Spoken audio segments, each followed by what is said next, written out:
All right, we are in a bit of a pickle. Skipped. So, I am stranded. And do-it-yourself D refuses to let anybody else do it because he wants to do it himself. I think I have an idea as to what the problem may be, but let's check out the symptomology on the dash at least. All right, so we're good. At least, you know, when you're stranded or you cut the car on and you turn the ignition, nothing. Everything is lit up like the Christmas tree that it is. I moved the negative terminal a couple of times, but I do have power. So, and there's no shortage of it. There's no sluggish reaction concerning it. So, I think it's one thing, and one thing only. Skadoosh. This is your 2004-2008 Acura TSX OEM standard issue starter. Hope this is it. Oh, and no, I definitely didn't buy this brand new. I just bought a backup piece in the event that the starter went out. I think that was the only thing left besides the AC compressor that was on its last leg regarding wear and tear. So let's see what happens. For safety, I'm going to start by removing the negative power terminal, the negative cable from the negative terminal. And be mindful when you're taking this off. You're basically trying to get to where your knock system would be. It's down here. You got to get off. You got to get through your manifold. So you're taking the cover off, taking this off, and you're flexing or torquing all of this up so you can pull out your starter. It shouldn't take that long, but you know, when you plan for things concerning an amount of time, it usually takes sometimes double or triple the amount. So let's take this off then. Now that we got our manifold exposed, we're gonna do 1, 2, 3, 4, and there's a 5th one that you might need an extension on from here. It should allow us to separate that from this. All right, so we have all the bolts off. It was again 1, 2, 3, 4, 5. This should slip off out easily. When you're taking this off, just make sure you're watching your hose here and your hose there. Anything sensitive boot wise. And ultimately I'm trying to flex this up so I can expose the starter. All right, so it's not to the extent that I wanted to concerning this flex. So I am now going to take out try to get this hose out and the air filter box. If I can get this part out, this should be able to, well, if I can get this part out, everything should be able to flex up. All right, so you're getting your clips. Moving out any, whatever these things are called. They give you more leverage from these wires. Actually, it's a 10mm that's holding the bracket on, so you should just take this off directly. And again, that should be able to push all this stuff up. And that harness came right off.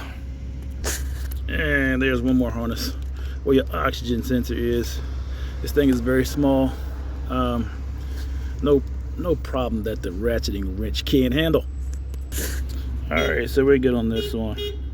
There's a hole right here that kept the harness, kept the wire. Let me see. It kept this contraption on. As you see, the hole is right here where my thumb is going, and it latches it to the manifold in a spot up there. So you better pull this off and put this back and flex this up to the point where we can get it here. You know what? I still don't like that. Hold on. All right, boom. We're good. We got this towel pushing this up. Is this the show? You'll give you the indication how old and brittle these parts are. This hose just Just be careful with that if you have an old car, but we're good. We should be able to get to this now. All right, the first one you're pulling off is pretty much a cable of sorts that fastens to the side part right here. All right, then the second one looks like a 12 bolt. Pulling that off. And that bolt was a 13, weirdly enough. So be mindful when you get that out of there. And there's a washer on it that almost fell. But there it is. So these are the funny ones. All right, you got a big boy way down, well, way down here. That's it right there. And then you have this funky one, this funky long one in the back. You should have enough leverage to get a extension on both of them. So just be mindful of what you're getting yourself into. Let me show you the holes on the starter that I already pulled out. So as you see this one down here, see, you got this lines up. It lines up down there and right there. All this is going in that way. So you're pulling this bolt and this massive one at the bottom. All right. So let me get the headlamp. Hold on. Well, let me get a lamp of some sort. Hold on. So look, that big bolt right there. If you're super strong, you can get it without leverage, but the breaker bar is a must. Just be mindful when you're going down there. And this is the level of room that you have. I did all that without hitting this at all. In addition to that, this is a 17, I think. And this is the one back here, this long stud one looking, is a 14. So be mindful. They're seized as they should be. Where is that? It's just too much reflector. Yep. There it is. That one's seized. That one's definitely seized. You're going to need that breaker bar. It took me every bit of 10 minutes. That's not too long. Woo! This big old grub worm right here. Woo! There you go. That is all that is 17. Goodness. And then you got this long and skinny one right here. This is a 14, I believe. Yeah, 14. So that's how much thread is coming out. Take your patience, take your time, let your patience. And it should be straight. Let's remove the starter. All right, here we go. Oh, nice place for this. Oh, look. All right, so it should be, yep, it's out. So you just slide it out ever so gently. Voila. This should be the problem. I hear let you go into the module, the solenoids when you cut the car on, but there's absolutely no crank. So we are again at rock bottom. Let's go back up. We're gonna take the old new one and put it back in. All right, so we're lining everything back up. It should slide right in on your flywheel. One, and you got a bolt down here too. This long one in the back. 3, and getting this part on right here. 4. You know, while I'm threading these bolts in, let me give you all some insight concerning this joker right here. See that hole? That hole is, well, this knob right here. If this is attached to that, you've got to remove that first. Let me give you a better angle. As I did a little reconnaissance in the junkyard. Check this out. Alright, so if you're pulling this off, this right here, this is what you're going to be dealing with. If this is upright, all this is down at the bottom right. This is a pain. This is a pain. If you're going anywhere behind here, this is problematic. This is just almost impossible. So just be mindful. So yeah, be mindful about that. Please, for the love of God, that can definitely stop you dead in your tracks. It takes a lot of torquing. My hands are, I think, pretty big for the size of the man that I am. Getting down here with a wrench, you're definitely going to use a joint to try to. Let me show it. Well, there's a bolt down here holding that on, and this bolt or this stud is through here.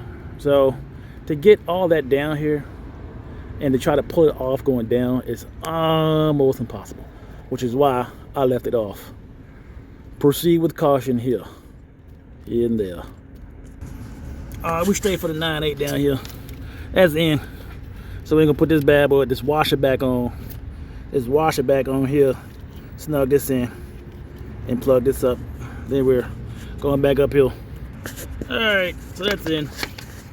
Here we got the top, got the side. We got the big bolt there, and goodness, there's another long one back there. So it's it's back behind here. And now we're just bringing the manifold back down, getting these hoses hooked back up, and we should be out of here, hopefully. Let's observe the moment of truth together, shall we? All right, so we got the manifold back on. Remember, you push it in one, tying one, pushing in, tying, pushing in. All right, so we got most of the pipes and hoses on. I'm getting down to this harness here, that circle. This funny looking one, don't forget that this specifically goes there. And triple and double check your work, or double and triple check your work. You can never go over what you've done too many times. All right, make sure your hoses are on, snug. The casualty here is the break in this line. That's, if you do break a hose, just understand it's not the end of the world. Ultimately, your air won't be as clean as it's supposed to be. I mean, you can Amazon one or go to the junkyard and get one within a 24-hour time frame. But everything's back in. That one, that one, that one, these ones.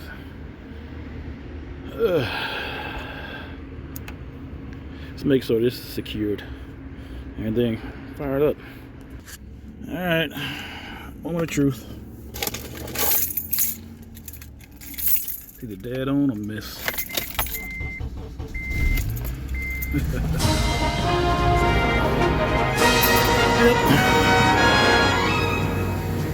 So,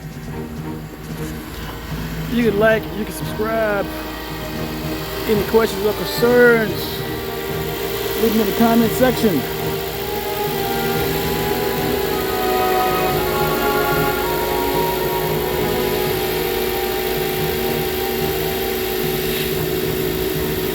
Until next time.